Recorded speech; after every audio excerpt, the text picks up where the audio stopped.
इस वीडियो में हम पढ़ रहे हैं क्लास 9 के ज्योग्राफी के चैप्टर नंबर 1 को, जिसका नाम है इंडिया साइज एंड लोकेशन। और ये है वीडियो नंबर फर्स्ट इस चैप्टर का। तो आइए हम शुरुआत करते हैं इस चैप्टर को और देखते हैं कि आखिर हमें इस चैप्टर में पढ़ना क्या है। तो देखिए, जैसा कि इस चैप्टर का नाम आप देख सकते हैं, इस चैप्टर का नाम है इंडिया साइज एंड लोकेशन।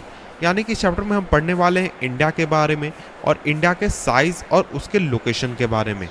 तो आइए हम शुरुआत करते हैं इस चैप्टर को और देखते हैं कि आखिर हमें इस चैप्टर में पढ़ना क्या है। तो आइए सबसे पहले हम यहाँ पर इस चैप्टर का इंट्रोडक्शन देख लेते हैं कि आखिर इस चैप्टर में क्या इंट्रोड्यूस किया गया है हमसे। तो यहाँ पर लिखा गया है India is one of the ancient civilisations in the world. तो देखिए, इंडिया जो है वो वर्ल्ड के one of the ancient civilisation में आता है। यानी कि अगर आप इंडिया के हड़प्पा सिविलाइजेशन की बात करें, मोहनजोदारो की बात करें या फिर वैदिक सिविलाइजेशन की बात करें, तो ये जो सिविलाइजेशंस हैं ये वर्ल्ड के एंशियंट सिविलाइजेशंस में आते हैं। और अगर आप इंडिया की बात करें तो पिछले 50 से 60 सालों में, यानी करीब 5 डिकेड्स में, जो इंडिया है उसमें कई तरीके से सोशियो इकोनॉमिक प्रोग्रेस हुए हैं, चाहे वो सोसाइटी के लिए हो या फिर इकोनॉमिक के फ्रंट पे हो। और इंडिया की अगर हम बात करें तो इंडिया जो है वो काफ़ी रिमार्केबल प्रोग्रेस कर रहा है बहुत सारे फील्ड्स में, जिनमें से जो मुख्य फील्ड हैं वो हैं एग्रीकल्चर, इंडस्ट्री, टेक्नोलॉजी और इसके अलावा ओवरऑल इकोनॉमिक डेवलपमेंट। और एक तरीके से वर्ल्ड को ये दिखा रहा है कि जो कि इंडिया है वो ग्रोथ कर सकता है और कर रहा है। और इंडिया की बात करें तो इंडिया जो है उसका वर्ल्ड हिस्ट्री में काफ़ी इम्पॉर्टेंट स्थान है और वर्ल्ड हिस्ट्री में इंडिया का काफ़ी इम्पॉर्टेंट कंट्रीब्यूशन है। तो अब हम आगे बढ़ते हैं और देखते हैं हमारा इस चैप्टर का पहला टॉपिक, और टॉपिक का नाम है लोकेशन, या आखिर इंडिया का लोकेशन क्या है। तो इंडिया जो है वो ऐसा नहीं कि छोटा सा देश है, इंडिया काफ़ी वास्ट कंट्री है, काफ़ी बड़ा कंट्री है और ये कम्प्लीटली नॉर्दर्न हेमिस्फीयर में आता है। तो अब ये नॉर्दर्न हेमिस्फीयर क्या है, इस चीज़ को यहाँ पर हम देख लेते हैं, इस चीज़ को समझ लेते हैं। तो यहाँ पर देख सकते हैं मेरे सामने, आपके सामने एक वर्ल्ड मैप है, ग्लोब की शेप में एक मैप है। तो यहाँ पर ये जो लाइन गया है ये है हमारा 0 डिग्री। तो इस 0 डिग्री के ऊपर जितने भी कंट्रीज़ हैं उनको हम कहते हैं कि वो नॉर्दर्न हेमिस्फीयर में है, और इस 0 डिग्री के नीचे जितने भी कंट्रीज़ हैं उनको हम कहते हैं कि ये सदर्न हेमिस्फीयर में है। तो जिस तरीके से यहाँ पर आप देख सकते हैं कि इंडिया जो है इस लाइन के ऊपर पड़ता है, तो हम सिंपली कह सकते हैं कि इंडिया जो है वो नॉर्दर्न हेमिस्फीयर में आता है। तो इसी तरीके से आपका ये जो नॉर्थ अमेरिका है, यूएसए हो गया, रसिया हो गया, चाइना हो गया, ये सभी कंट्रीज़ जो हैं वो नॉर्दर्न हेमिस्फीयर में आते हैं। और वहीं आप देखें जो ऑस्ट्रेलिया है वो सदर्न हेमिस्फीयर में आता है। तो इस तरीके से सिंपली हम समझ सकते हैं कि इस लाइन के ऊपर जितने भी कंट्रीज़ हैं वो नॉर्दर्न हेमिस्फीयर में, और इस लाइन के नीचे जितने भी कंट्रीज़ हैं वो सदर्न हेमिस्फीयर में। यानी इस 0 डिग्री के नीचे जितने भी हैं वो सदर्न और ऊपर जितने भी हैं वो नॉर्दर्न। और इसके बाद हम नेक्स्ट देखते हैं। तो नेक्स्ट देखिए, इंडिया का जो लोकेशन है, जो मेनलैंड इंडिया है उसका जो एक्सटेंड है लैटिट्यूड के मामले में वो है 8 डिग्री 4 मिनट नॉर्थ से लेकर 37 डिग्री 6 मिनट नॉर्थ। तो अब यहाँ लैटिट्यूड की अगर हम बात करें तो लैटिट्यूड आखिर होता क्या है। तो लैटिट्यूड देखिए, ये जो आपका लाइन है ये 30 डिग्री, 45 डिग्री, 60 डिग्री, 75 डिग्री, ये सभी हैं हमारे लैटिट्यूड्स। और यहाँ पर जो 90 डिग्री, 120 डिग्री, 30 डिग्री, ये सभी हैं हमारे लॉन्गिट्यूड्स। तो इस चीज़ को आप ध्यान में रखें, कई बार कन्फ्यूज़न हो जाता है, बच्चों को याद नहीं रहता इस वजह से। तो देखिए, जो मेनलैंड इंडिया है वो उसका जो लैटिट्यूड है उसका एक्सटेंड है 8 डिग्री 4 मिनट नॉर्थ से लेकर 37 डिग्री 6 मिनट नॉर्थ। तो इस चीज़ को मैं आपको मैप्स के ज़रिए दिखा देता हूँ। तो जैसा कि आप इस मैप में देख सकते हैं, इंडिया का जो लैटिट्यूड है उसका जो एक्सटेंड है वो यहाँ से लेकर इस जगह से लेकर इस जगह तक है। तो यहाँ पर जो इसका एक तरीके से डिग्री में वैल्यू है वो है 8 डिग्री 4 मिनट, और यहाँ पर है 37 डिग्री 6 मिनट। तो यहाँ पर इस तरीके से लैटिट्यूड के मामले में हम इंडिया का एक्सटेंड देख चुके हैं, इंडिया का जो लोकेशन है वो देख चुके हैं। और अब हम आगे बढ़ते हैं, और आगे अगर हम बढ़ेंगे तो यहाँ पर हमें लॉन्गिट्यूड बताया गया है कि इंडिया का जो लॉन्गिट्यूड है वो 68 डिग्री 7 मिनट ईस्ट से लेकर 97 डिग्री 25 मिनट ईस्ट। तो यहाँ पर देख सकते हैं ईस्ट लिखा गया है। तो ईस्ट क्यों लिखा गया है ये भी मैं आपको समझा देता हूँ। तो यहाँ पर देख सकते हैं कि देखिए, जिस तरीके से यहाँ पर 0 डिग्री है उसी तरीके से इस यहाँ पर भी 0 डिग्री है हमारा। तो मैप थोड़ा टेढ़ा हो गया, लाइन यहाँ पर भी हमारा 0 डिग्री है। तो इस 0 डिग्री के इस तरफ जितने भी कंट्रीज़ हैं उनको हम कहते हैं कि वो ईस्ट में है, और इस 0 डिग्री के इस तरफ जितने भी कंट्रीज़ हैं उनको हम कहते हैं कि वो वेस्ट में है। तो आप इंडिया को देख सकते हैं कि इस 0 डिग्री के ईस्ट में इंडिया आता है, इसलिए इंडिया के लॉन्गिट्यूड को मापने समय हम हमेशा ईस्ट का यूज़ करते हैं। और वहीं अगर आप यूएसए को देखें तो यूएसए हमारा आ जाता है वेस्ट में, तो इसीलिए हम कहते हैं कि जो यूएसए है वो वेस्ट में है और इसका अगर हम लॉन्गिट्यूड नापेंगे तो इसके लिए हम वेस्ट का यूज़ करेंगे। तो इस चीज़ को आप समझ गए होंगे। तो अब इस चीज़ को भी हम यहाँ पर देख लेते हैं, इंडिया के लॉन्गिट्यूडनल वे अंकल, अगर अपनी बेटी को जिंदा देखना चाहता ना तो 5 पेटी लेके पहुंच जाइयो, समझा? Got it. किसका फोन था? किडनैपर का फोन था। अगर पैसे नहीं मिले तो रिंकी को मार डालेगा। ओह, मुझे लगा ब्रॉडबैंड वाले का हो। अब सबके पास होगा पैसा। Don't worry about money, just play MPL Rummy। Download now from mpl.live।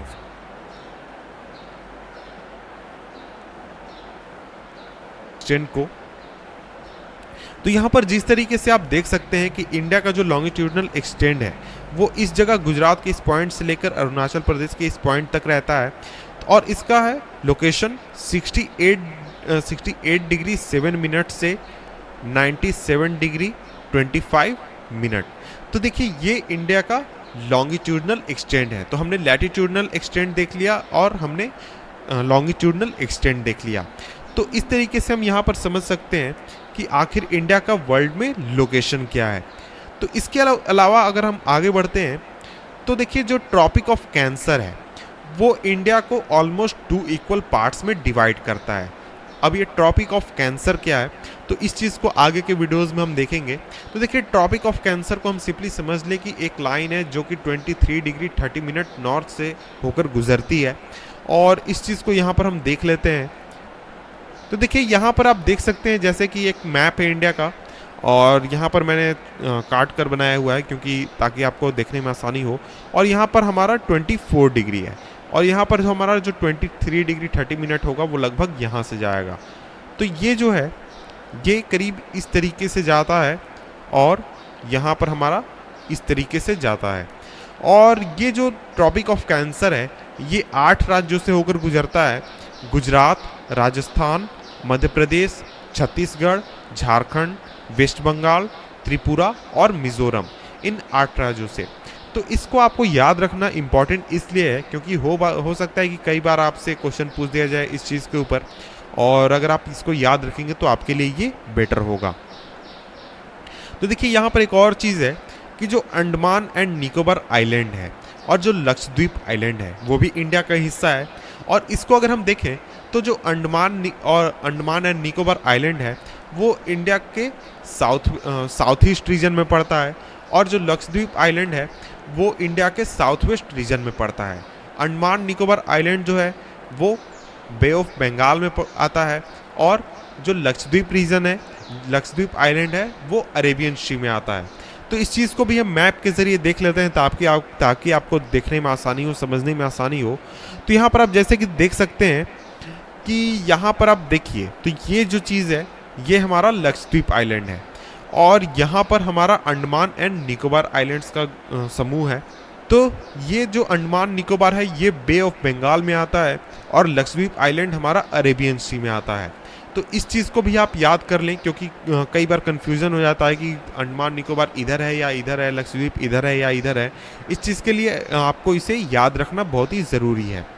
इसके बाद अब हम आगे बढ़ते हैं और पढ़ते हैं हमारा नेक्स्ट टॉपिक इस चैप्टर का और वो है साइज़। तो देखिए अगर हम इंडिया की बात करें तो इंडिया का जो साइज़ है यानी कि इंडिया का जो टोटल एरिया है, लैंड एरिया, वो है 3.28 मिलियन स्क्वायर किलोमीटर और इसको अगर हम लाख में कन्वर्ट करें तो वो है 32,80,000 स्क्वायर किलोमीटर, लगभग उससे थोड़ा ऊपर नीचे है, एग्जैक्ट फिगर मुझे याद नहीं है यहाँ पर।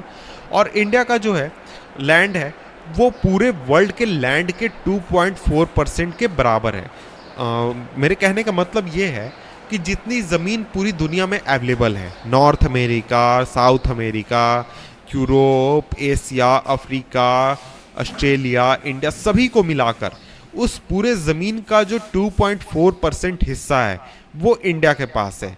यानी कि उस जगह पर इंडिया नाम की कंट्री स्थापित है। और जैसा कि फिगर 1.2 से आप देख सकते हैं कि इंडिया जो है वो 7th लार्जेस्ट कंट्री है वर्ल्ड का। तो तो यहाँ पर देखिए हमारा फिगर 1.2 है। तो इसमें आप देखिए जो रसिया है वो सबसे बड़ा कंट्री है, उसके बाद कनाडा, उसके बाद यूएसए, चाइना, ब्राज़ील, ऑस्ट्रेलिया और इंडिया। इंडिया केवां स्थान पर आता है? 7th पोजीशन पर आता है। 7th पोजीशन, ये आपको हमेशा याद रखना है। और ये भी याद रखना है कि 3.28 मिलियन स्क्वायर किलोमीटर इंडिया का जो है टोटल लैंड एरिया है। और इंडिया की अगर हम बात करें तो जो 3.28 मिलियन स्क्वायर किलोमीटर इंडिया का जो है टोटल लैंड एरिया है। और इंडिया की अगर हम बात करें तो जो इंडिया का लैंड बाउंड्री है वो है 15,200 किलोमीटर का। और जो लेंथ है कोस्ट लाइन का इंडिया का, जिसमें कि हम अंडमान निकोबार और लक्षद्वीप को अगर इंक्लूड कर दें तो वो हो जाता है 7,516.6 किलोमीटर। तो ये डाटा भी आपको याद रखना है कि इंडिया का जो लैंड बाउंड्री है वो है 15,200 किलोमीटर और इंडिया का जो कोस्ट लाइन है अंडमान निकोबार और लक्षद्वीप को इंक्लूड करके वो है 7,516.6 किलोमीटर। तो देखिए इंडिया की अगर हम बात करें तो इंडिया जो है वो यंगफोल्ड माउंटेन से घिरा हुआ है, नॉर्थ वेस्ट की तरफ से, नॉर्थ की तरफ से और नॉर्थ ईस्ट की तरफ से। तो इस चीज़ के लिए भी हम मैप का सहारा लेंगे, क्योंकि मैप जो है वो हमारे काम को आसान बना देता है। तो ये देखिए यहाँ पर एक छोटा सा मैप है, इसे मैं दूसरे मैप लेता हूँ। तो यहाँ पर देखिए इंडिया का मैप है। तो ये देखिए ये जो हिमालयाज हम कह सकते हैं या फिर इस तरफ जो जितने भी पहाड़ियाँ हैं वो सभी यंगफोल्ड माउंटेन्स हैं।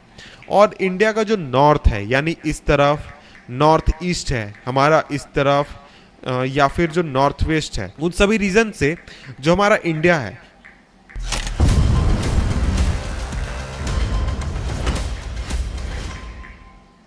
क्या आप भी मेरी तरह क्वारंटाइन में बोर हो रहे हैं? पहला, टिकटॉक पे जाइए, फॉर यू या फॉलोइंग सेक्शन पे जाइए। वो यंगफोल्ड माउंटेन से घिरा हुआ है। तो इस चीज़ को आपने मैप के जरिए देख लिया कि किस किस रीजन से है। जो 22 डिग्री नॉर्थ लैटिट्यूड है, उसके बाद जो इंडिया है वो टैपर होना शुरू कर देता है और वो इंडियन ओशियन में एक तरीके से एक्सटेंड कर जाता है। टैपर को कहने का मतलब है कि ये जो पतला होने लगता है, इस तरीके से आप इंडिया का जो छोर है उसकी हम बात कर रहे हैं। इसको भी मैप के जरिए मैं आपको समझा देता हूँ। तो यहाँ पर हमारा 22 डिग्री इस जगह पर आ जाता है। तो इस जगह के बाद आप देख सकते हैं कि जो इंडिया है, जो इंडिया का जो साइज़ है वो टैपर होने लगता है, यानी वो पतला होने लगता है और वो धीरे धीरे जो हमारा इंडियन ओशियन है उसमें घुस जाता है और इंडियन ओशियन को करीब 2 हिस्सों में बांट देता है। 2 अलग अलग हिस्से हम कह सकते हैं हो जाते हैं। पहला तो आपका अरेबियन सी हो गया और दूसरा हो गया बे ऑफ बंगाल। यानी जो इंडियन ओशियन है वो 2 हिस्सों में बढ़ जाता है इंडिया के टैपर होने की वजह से, इंडिया के इस साइज की वजह से, इंडिया के इस फिजिकल फीचर की वजह से। तो यहाँ पर सिंपली कहा जा रहा है look at figure 1.3 and note that the latitudinal and longitudinal extent of the mainland is about 30 degree. तो देखिए यहाँ पर कहा जा रहा है कि हम फिगर 1.3 को देखें। 1.3 हमारा यहाँ पर है। तो यहाँ पर सिंपली आप देख सकते हैं, इसका मैं साइज थोड़ा सा कम कर देता हूँ इस फिगर का। तो ये देखिए यहाँ पर आप देख सकते हैं कि जो इंडिया का जो एक तरीके से लेंथ है, चाहे वो लॉन्गिट्यूड के मामले में बात करें या फिर लैटिट्यूड के मामले में बात करें, जो इंडिया का लेंथ है वो है 30 डिग्री दोनों तरफ से लगभग। यहाँ पर भी आप देख सकते हैं लगभग 30 डिग्री इस तरफ से है, इस तरफ से, और इस तरफ से भी आप देखें तो करीब 30 डिग्री है। तो ये हमने देख लिया कि इंडिया का लॉन्गिट्यूडनल और लैटिट्यूडनल साइज क्या है। तो जैसा कि हमने देखा कि जो लॉन्गिट्यूडनल लेंथ है वो है 30 डिग्री और लैटिट्यूडनल लेंथ है वो भी है 30 डिग्री, लेकिन इसके बावजूद भी जो हमारा ईस्ट वेस्ट जो एक्सटेंट है वो एक तरीके से स्मॉलर दिखता है नॉर्थ साउथ एक्सटेंट से। और जो अगर हम बात करें गुजरात से अरुणाचल प्रदेश की जो टाइम लैग है वो है 2 आवर्स का। तो इसलिए जो स्टैंडर्ड मेरिडियन है इंडिया का 82 डिग्री 30 मिनट ईस्ट, जो कि मिर्ज़ापुर से पास करता है, उसको स्टैंडर्ड टाइम के रूप में लिया गया है ताकि पूरे कंट्री का जो टाइम है उसको मैनेज किया जा सके इस लाइन के ज़रिए। और जो लॉन्गिट्यूडनल एक्सटेंड है वो एक तरीके से इन्फ्लुएंस करता है डे और नाइट के लेंथ का, जब भी कोई व्यक्ति साउथ से नॉर्थ की ओर मूव करता है। तो देखिए इस वीडियो में इतना ही। इस वीडियो के बाद हम नेक्स्ट टॉपिक पढ़ेंगे नेक्स्ट वीडियो में, जिसका नाम है इंडिया एंड द वर्ल्ड। तो मिलते हैं आप